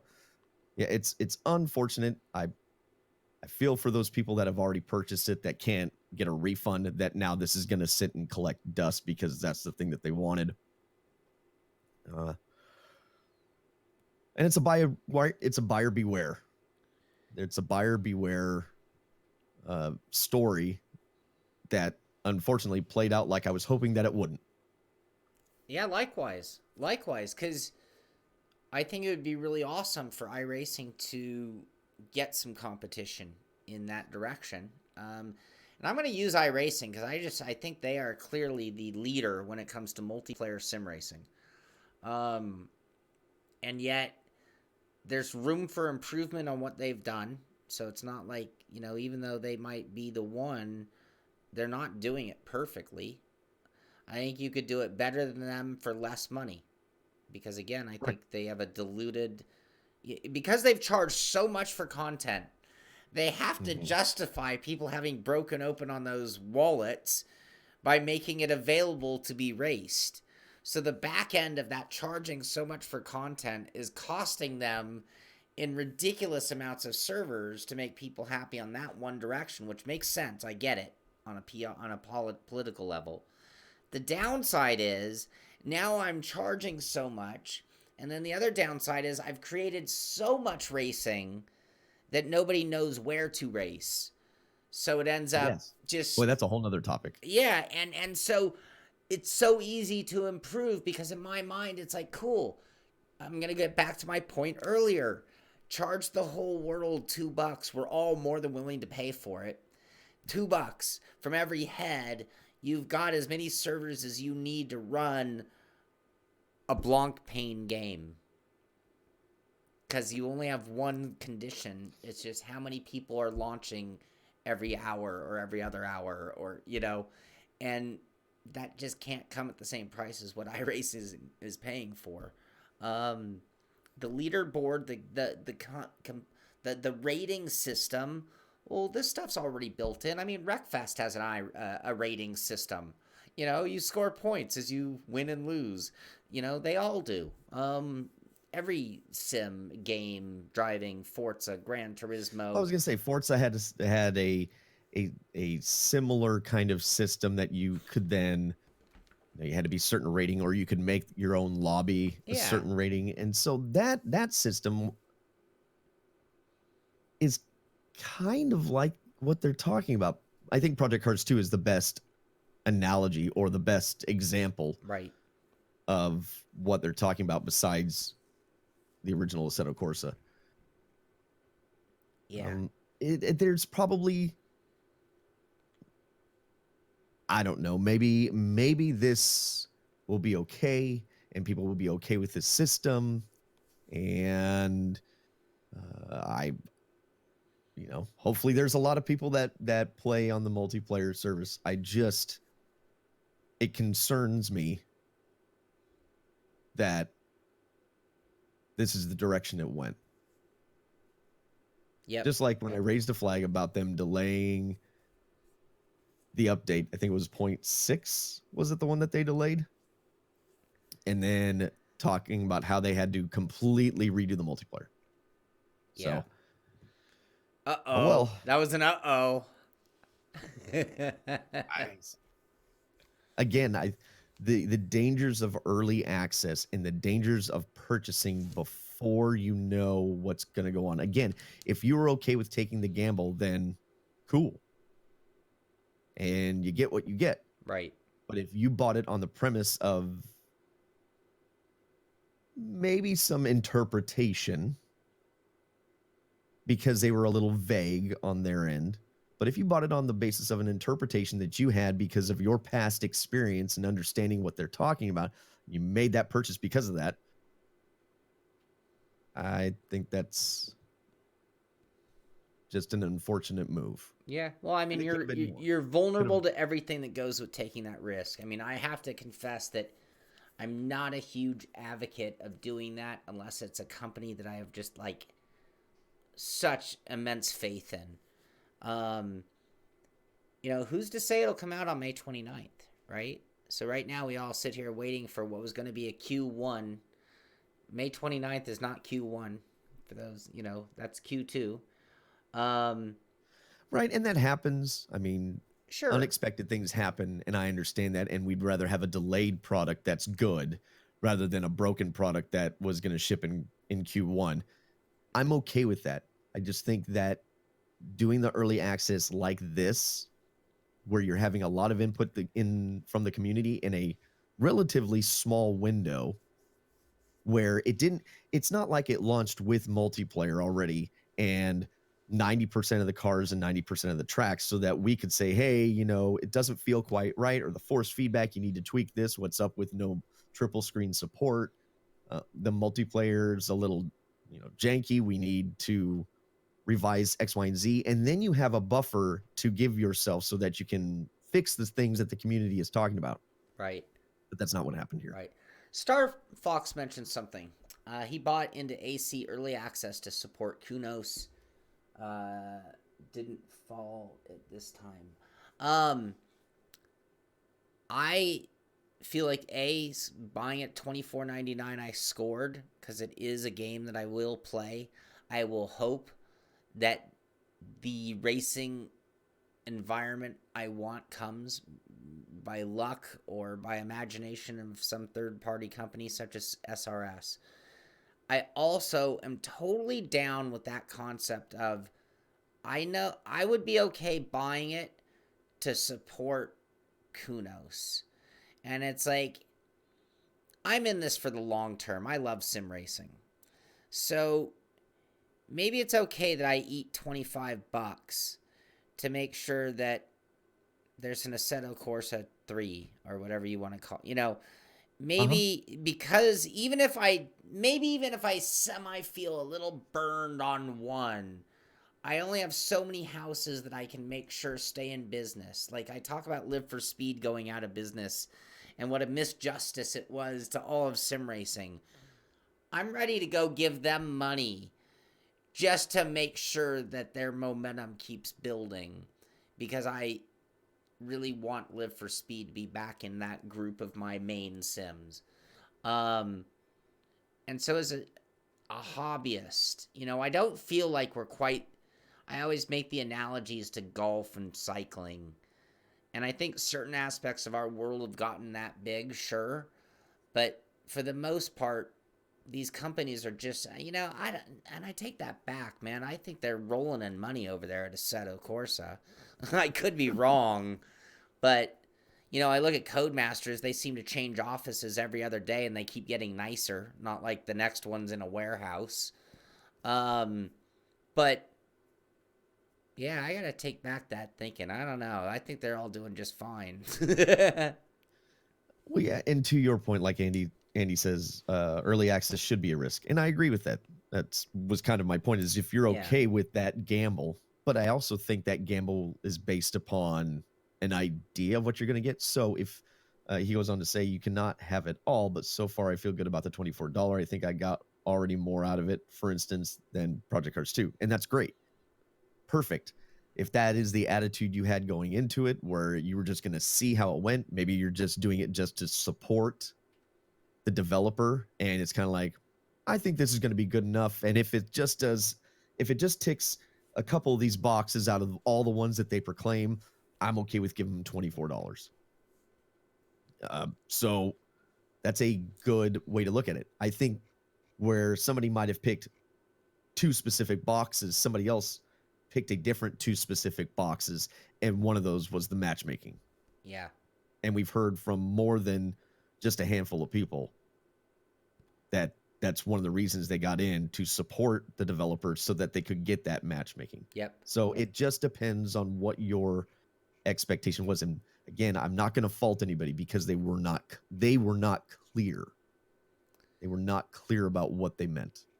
So Well, and I know, one of the reasons why we're talking about it today, I mean, like, I know this lit up the boards at, like, Reddit. I know when you go to the Steam, where they're selling the title through Steam, the post for this announcement, it's just outrage. I mean, now, of course, you make an announcement, it's pretty easy to get outrage, but, Well, yeah, you and know, right, the squeaky wheel and all that. yeah, but I mean, it was amazing how quick this got around and how many people are talking about it. I mean, it was as fast as the news was traveling on the Dirt Rally Force feedback patch, which was a really big deal.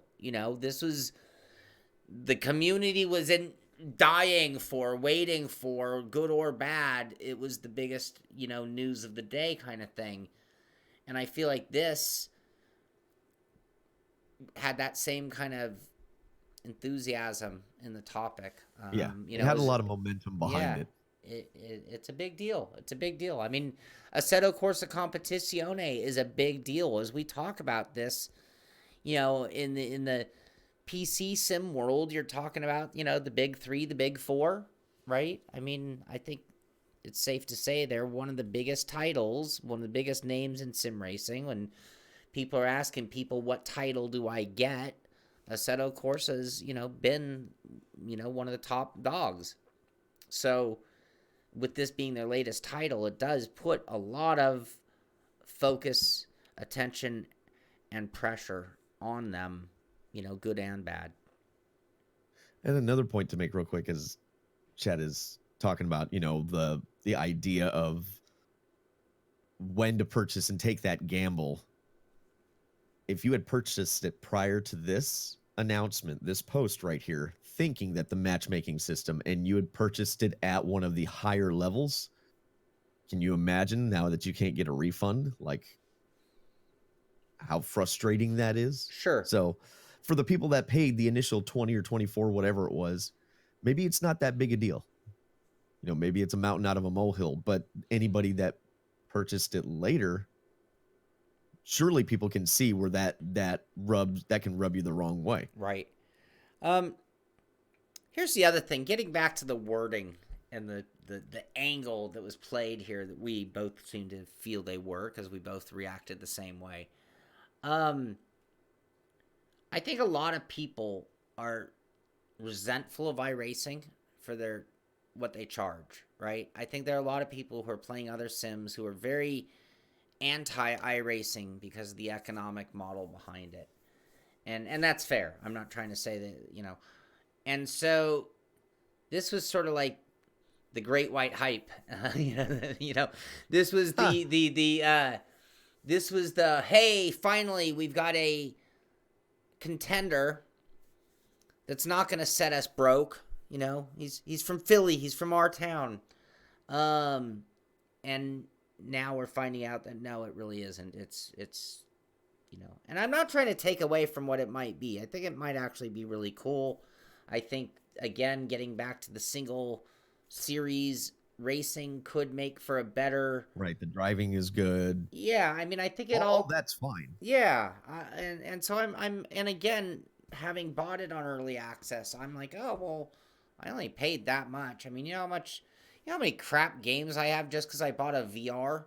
Right. I mean, I have probably 12 games that I will never touch again. I would never even buy something from that producer. Like, because if you guys put this out and charge me money, shame on you, and you'll never get a second version. So, I could say that I've already gotten my money's worth out of Assetto Corsa Competizione to an extent when comparing it to Gorn. No, I don't know if anybody's played Gorn. What? It's so bad. Oh my god, I have some lost me there. I have some really bad VR games. So yeah, that's what I'm getting at. To close it out, it is whatever it is worth to the individual purchasing the product. So if it was worth it to you to spend the $20 or $24 and maybe the matchmaking thing wasn't that big a deal, or you're okay with the type of matchmaking that they've implemented, then that's great. Like, that's perfectly fine. But if you had purchased that $24 or later, and now it's not worth it to you, I still think that's a valid reason to have a complaint. So Yep. there you have it. There you have it. That's our I guess that's our big discussion topic. Yeah, well, a good one. And it's a kind of funny that it's on the same day as the Dirt Rally force feedback topic. Almost ironic because and you know, and again, this is something we're going to see more of. You know what, this whole topic, I hate to say it, everyone, we're going to have it again because the real topic is pre-order. You know, we could have turned this around to the Fanatic wheel, delayed for months, still waiting on software. Yep. You know, every day pre-order is such a. I used to pre-order everything years ago when the physical thing was the way we consumed media. So when I had to go to the game store or wherever, especially because, you know, I still play video games just in general. I use consoles. Again, something I guess I'm accused of not doing. But back then, I pre-ordered those games so that I could physically get make sure that I had a copy when it came out. But since we've gone digital, and since it's so much more prevalent that a developer does not always tell you or show you what the final product will be, I pull back on even just buying games now until the game's been out for, you know, 2 or 3 days. If the reviewers that I trust don't get it beforehand and they're allowed to put out that review before the drop date of the game, I won't. There's no reason to pre-order it. The only reason for me to ever pre-order anymore is so that I can preload the game so that I don't have to wait. Right, you can download it in advance. Wanting to take that gamble. And that's what people should do. You should find people that you align with to make that decision on whether you should make a purchase or not. Yep. And not align in the sense that you agree with everything, just understand where that other person is coming from. And you can go, oh, well, this particular title, they don't like it, but I know that I like it. So I'm going to go ahead and get it because I think, you know, that kind of thing. Right. People bring up Feel VR, but it also brings up, you know, the whole crowdfundme or GoFundMe. You know, I think back when Oculus came onto the scene, they were like the first success story of the GoFundMe type thing, which is essentially a glorified pre-order. You're investing in something you know nothing about, hoping that the company's even legit, right? As your first concern. Your second concern is that they're actually going to come through on the product that they say. And then finally, I guess you're hoping that there will be some advantage, like that you get it early, download it early, So in the case of Oculus, that one's kind of interesting to me because everyone helped this new technology company afford production. It meant the owners, I'm assuming, got to sell off less of their company than normal. Like, normally to do that, you know, I'm going to come up with a new Stream Deck company. I know what it's going to cost to build the suckers because we're already in development. Now, how am I going to pay for that? Well, unless I'm sitting on a bunch of money, I'm going to have to take investors and give away massive shares of my company to afford production to be able to... Well, cool. Crowdfund me. Everyone pays Palmer Luckey billions of dollars. I have no idea how much. They produce the product to the point that Facebook's like, oh, wow, we better get in on this before we get screwed. They give them more billions of dollars. And then I know because I have a friend who got one. And then you get your batch one with a little thank you letter. That was the big perk for the first Oculuses. No, that's not true. You got a dev model and then you got the production model with the thank you. But I'm just thinking, man, that guy doesn't have to work another day in his life. And I get a thank you letter. Anyway, I don't know if anybody feels burned on the Oculus because you did get a dev unit, which was cool at the time. I don't know that. And people seem to, I mean, people seem to like what Oculus brought to the table on the final product. Yeah. For the most part, if you were into VR, like an Oculus was a good option. So Sure. I think that's a frustrating part. What about Feel There is a VR? way. Oh, there is a way to go about doing a crowdfunding kind of thing or an early access where I think the benefits outweigh the cost.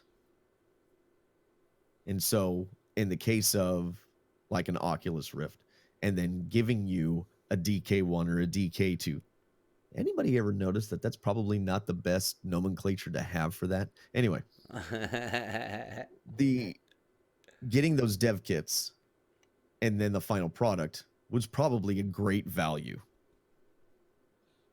You know? Yeah. And So you might get it at like a cart craft. Sure, and you might in some cases even get it at a price that you'll never see by the time, 2 years of development, the pricing can change drastically on something too. So in some cases, like the Feel VR, I'll use that as an example. Yeah, someone asked if the DD2 drew blood. Yeah, it busted my knuckle, and last night I crashed in Wreckfest and it yanked a thumb pretty good too. That wheel is a beast. Dangerous. I had my force feedback at 47% when I first got into Wreckfest, and like it wore me out by the end of the race. Knocked it down to 19 and was able to drive for a while, and then by the end of the night I'm like, oh my god, I'm exhausted and I'm worn out. So yeah, 19% is even a lot on Wreckfest there. So yeah, it's still killing me. But Feel VR, by the time, let's say they are a legit company, let's say that product does come out, that price could jump up a ton from what they talked about, which was already years ago, to the point that they finally get all their parts in order and production costs. That wheel could jump up $300, $400, $500, who knows? And maybe the people who ordered it early, despite it being late, might feel like, hey, I got the better deal. I got a good deal in the end. I right. got $1,000 wheel for $500. So yeah, that'll do. I think that'll do it. I think that'll do it on that beating that dead horse. So. Oh yes, I'm all talked out on that topic. No, but it's cool. I mean, it's not cool, and it is cool because we're talking about a bunch of sims making major changes all at once. Our industry is really 10 years ago. We would have been talking about a game that came out 3 years ago already. Still, right? I mean, that was the environment. It was like so long and far and few between for decent titles and decent hardware and things. At least a lot of this is a product of there being a lot going on in sim racing. A whole lot going on in sim racing. So that's good. All right. What do you got coming up? Tonight I have a show in San Jose. That's right. Caravan Lounge. Wow. I have no idea what this place is like, so this will be interesting. Then tomorrow I have a show with Skyline Red in Davis. Is it like Blues Brothers? You get there and you're like, oh wow, chicken wire over the stage. Never thought of doing that before. I have never played a place like that, but I did play a place back in the day. Jeez, I think it was 21, 22, where we played at a biker bar down in Fairfield, and you literally there was hay on the floor, peanuts, like the shells. It was on the floor, and you walk in and you set up in the corner. There was no stage, none of that. You just set up in the corner and played. And talk about awkward, like people just stare at you. What are you doing? What are you doing here? It's just like, oh, this is a little uncomfortable. Oh, so do you guys, in the case of Blues Brothers, they changed their lineup. Do you guys you ever make a judgment call on the door and be like, all right, you guys, third song, we're not doing that one here. No friggin' way. Well, when you have enough material, you can kind of do that. Right. Us now, we don't have enough. But we've kind of done that when depending on the bands, that you kind of look at the bands that you're put up against And so I know we've done where if they were bands that were much heavier than we are, we might change it to be a little more aggressive. Or if there were bands that were a little on the lighter side, then we might change the set list to be not quite as aggressive. But right now we only have the 6 songs. Right. We're like a 32, 35-minute set and we're done. That's it. That's all we got. So this is what you're going to get. And too bad. Awesome. Any sim racing planned, or it's all music this weekend? Sounds like you're all music. I want to do the Speed 8. And then, like I said, next week I want to try to do some sort of live review over the new Dirt Rally 2.0 content, the IndyCar. Just go a little deeper into thoughts, because I definitely want to play with, drive them a little more, right, and have a little more substance. And I want to get feedback from other people, like what they got out of it, if they even tried it, that kind of thing. So I want to have that Speed 8 in there as well, so I can talk about that. And that's probably it, because I don't know how much else I'm gonna get to do next week. All right. Well, tonight we're gonna do a practice race. There's little gaps in our truck season, because I was emulating what the real life trucks are doing. Right. Because what they race on Sunday, I want to race on Monday, so to speak. So we have a break, but what I'm going to do is throw up a practice race tonight, just because some people probably think we're doing a race tonight. So I'll give them something to do, run in Charlotte tonight. That'll be fun. I'll go do that just for the fun of it. Then let's see. Tomorrow morning, I've been talking about doing a RecFest again with the guys. Not going to stream it. Nope. These are not for public consumption. You can come join us. You can get on our Discord and Patreon group and come join us for RecFest. That we'll be doing. And then both tomorrow and Sunday, I have endurance practice. So lots of stuff going on. I have a load cell that I'm putting into a T3PA pedal set right now. Oh. I'm going to do that. I think I'm going to go live again and do another one of these lives. Who's that from? This is from Billy down in Australia. It doesn't even have an official company name. It's like a privateer. Oh, okay. So I'll have all the details on the stream. But yeah, I did a live stream installing those lights, and it was kind of fun. I mean, it's kind of like tedious and long, but then you get to see the silly, stupid mistakes that I probably would have edited out. Like, hey, what do you know? I put it on backwards. So I might do that again for that over the weekend as well. So 6 o'clock, 6:10, I believe, is race time. 6 o'clock is qual. Open room at 4:40 will be our timeline for the truck series tonight. It would be a passworded room, so if you're watching, you can come join us. We'll make the password for tonight. I better write it down. What are we going to call it? That's always important. Tonight's password will be pre-order. Pre-order. How's that for a terrible title? Wow. Nobody will ever guess that one. Nope, no one's going to guess it. Pre-order. Send me an email if you can't hear me or understand what I'm saying. But yeah, that'll be tonight's in lieu of today's conversation. Pre-order. The word of the day is pre-order. So pre-order will be the password. 4:40 on iRacing, fixed setups in the trucks at Charlotte, and you can come join us for fun and send me an invite. No, I guess I'd send you send me a request if you'd like to join our series, SImpit 2019 Truck Series. So anyway, anything else from you today? No, have fun tonight. I won't get to drive. I'll be down in San Jose. San Jose. Awesome. Well, hopefully no chicken wire, and hopefully you won't have to start playing Stand By Your Man. So. Oh. Wow. That was the one from Blues Brothers. That was the big... that's right. So, all right. Well, thank you, Billy. Thank you for another fun show. Glad we always have something to get into great detail. 2 hours, talk about force feedback and pre-ordering things. So, obviously, we have some strong opinions on these things. That we roll. But that's going to do it for this one. Thank you, everybody, for being here for another edition of Beyond the Sim. Happy Friday and have a great weekend. Get out there, do some sim racing. But that's going to do it for this one. This is Beyond the Sim. I'm Shaun Cole. That's Billy Strange. And we'll see you on the track. See ya.